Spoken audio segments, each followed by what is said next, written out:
नमस्कार साथियों।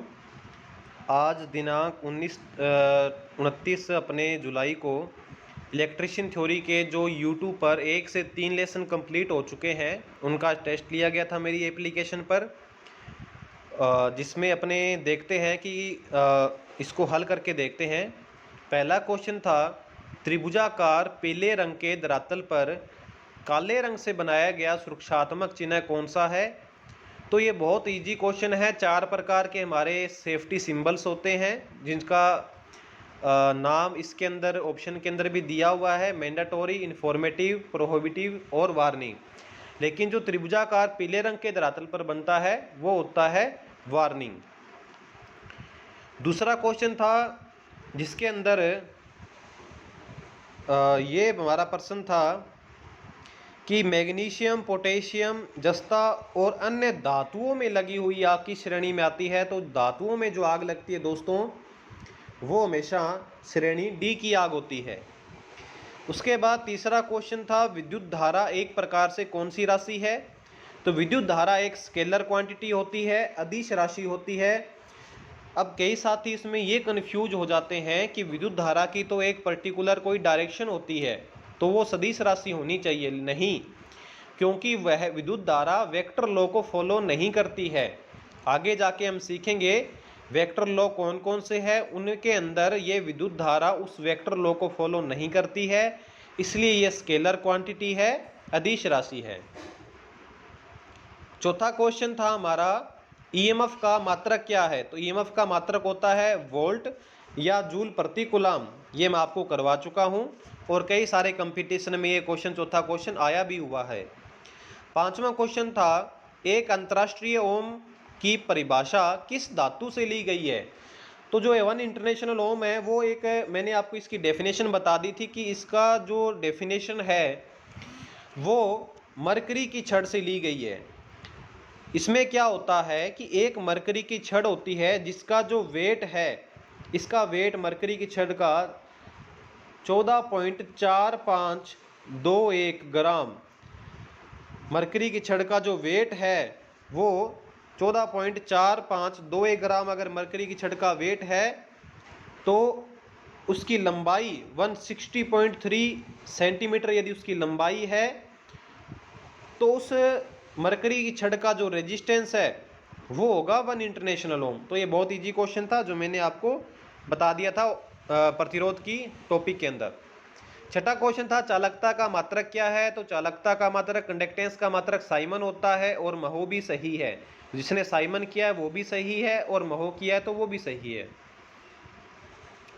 सातवां क्वेश्चन था, डीसी सप्लाई का यूज कहाँ नहीं होता है। तो डीसी सप्लाई का यूज दोस्तों इलेक्ट्रोप्लेटिंग में होता है। इलेक्ट्रोप्लेटिंग का मतलब है किसी धातु पर किसी अन्य धातु की परत चढ़ाना। ट्रिपिंग कॉइल होती है ब्रेकर के अंदर, वहाँ भी होता है। सर्किट ब्रेकर में मैंने आपको बता दिया डीसी का यूज होता है। इलेक्ट्रिक पैनल में भी होता है, परंतु फ्रिज में नहीं होता। फ्रिज में capacitor start, capacitor run motor का यूज होता है, वहाँ एसी सप्लाई से वो ऑपरेट होती है। आठवां क्वेश्चन था, फ्यूज या एमसीबी विद्युत धारा के किस सिद्धांत पर कार्य करते हैं। तो फ्यूज या एमसीबी विद्युत धारा के हीटिंग सिद्धांत पर काम करते हैं। फ्यूज के बारे में मैंने पूरे विस्तार से लगभग 1 घंटे की क्लास लगाई थी, जिसके अंदर फ्यूज के सारे मैंने महत्वपूर्ण बिंदु क्लियर कर दिए थे।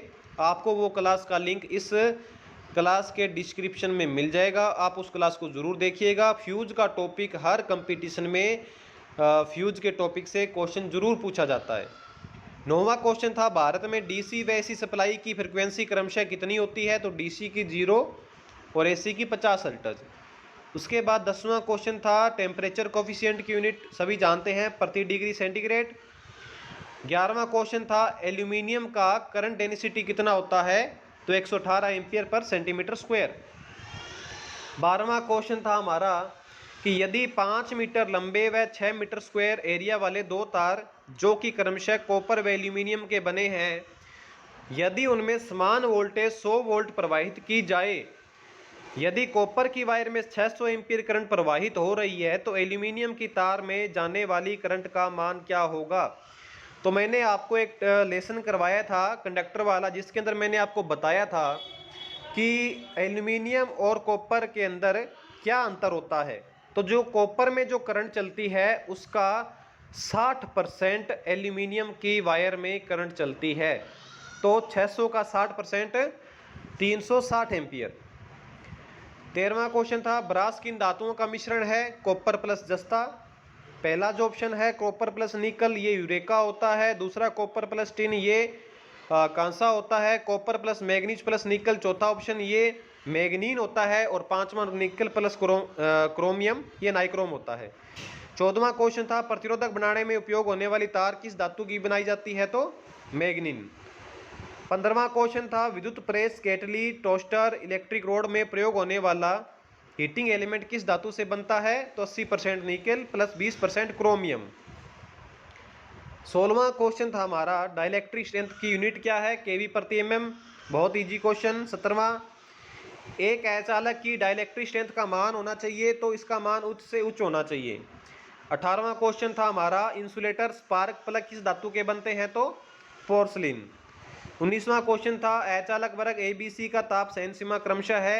तो मैंने अचालकों की एक आपको टेबल बनवाई थी जिसके अंदर मैंने कहा था कि अचालक को 7 क्लास में बांटा गया है, YAEBFHC। तो ABC का टेम्परेचर लिमिट मैंने उसमें बता दिया था, तो आप इसमें देख लीजिएगा, तीसरा उत्तर सही रहेगा।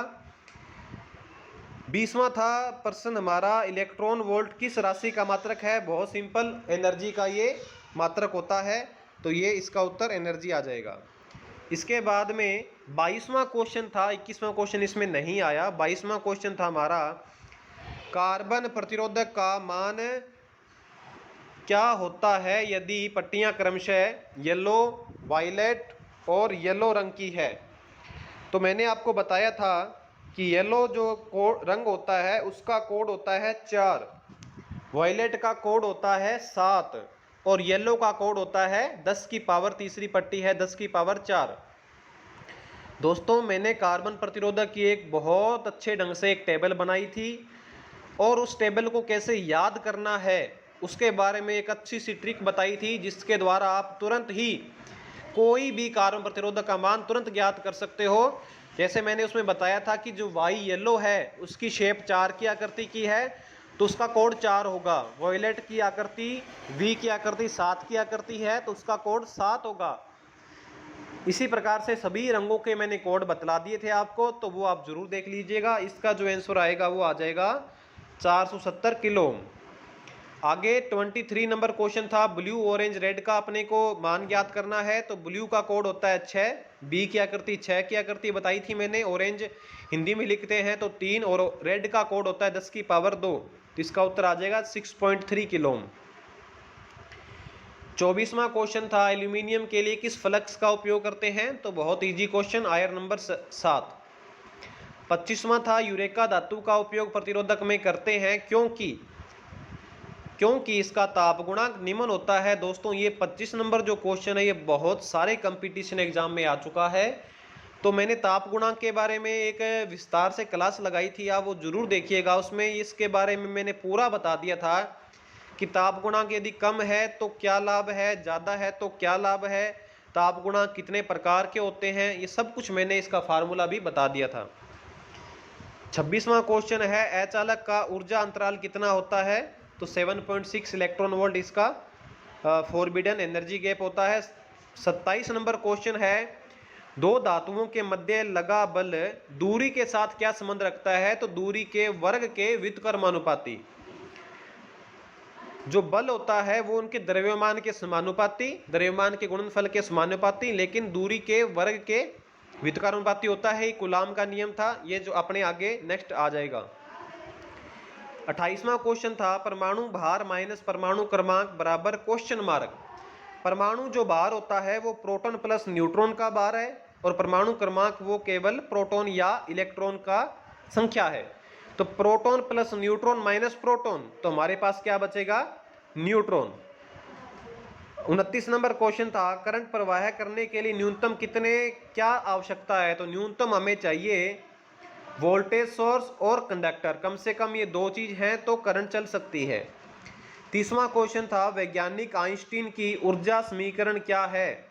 तो इसकी एनर्जी समीकरण थी E बराबर mc²। ये मैंने बताया। अब नेक्स्ट अपने साइंस के टॉपिक करेंगे तो उसके अंदर ये एनर्जी समीकरण अपने वहाँ कर लेंगे। 31वां क्वेश्चन था सुपर कंडक्टिविटी चालक कौन सा है? तो सुपर कंडक्टिविटी अपने कॉपर से भी बना सकते हैं, मरकरी से भी बना सकते हैं। तो थोड़ा ये क्वेश्चन डिफेक्टिव ही मानो। इस क्वेश्चन को अपने सुपर कंडक्टिविटी के बारे में भी हम आगे क्लास में पढ़ेंगे। 32वां क्वेश्चन है पी प्रकार के पदार्थ बनाने के लिए सिलिकॉन में क्या मिलाया जाता है? तो पी प्रकार के पदार्थ बनाने के लिए उसके अंदर एक ट्राईवेलेंट रखने वाला पदार्थ मिलाया जाता है, त्रिसंयोजी, जो गैलियम, इंडियम, बोरोन या एल्यूमिनियम, इन चारों में से कोई एक होगा। इसमें गैलियम दिया है तो ये उत्तर सही माना जाता है।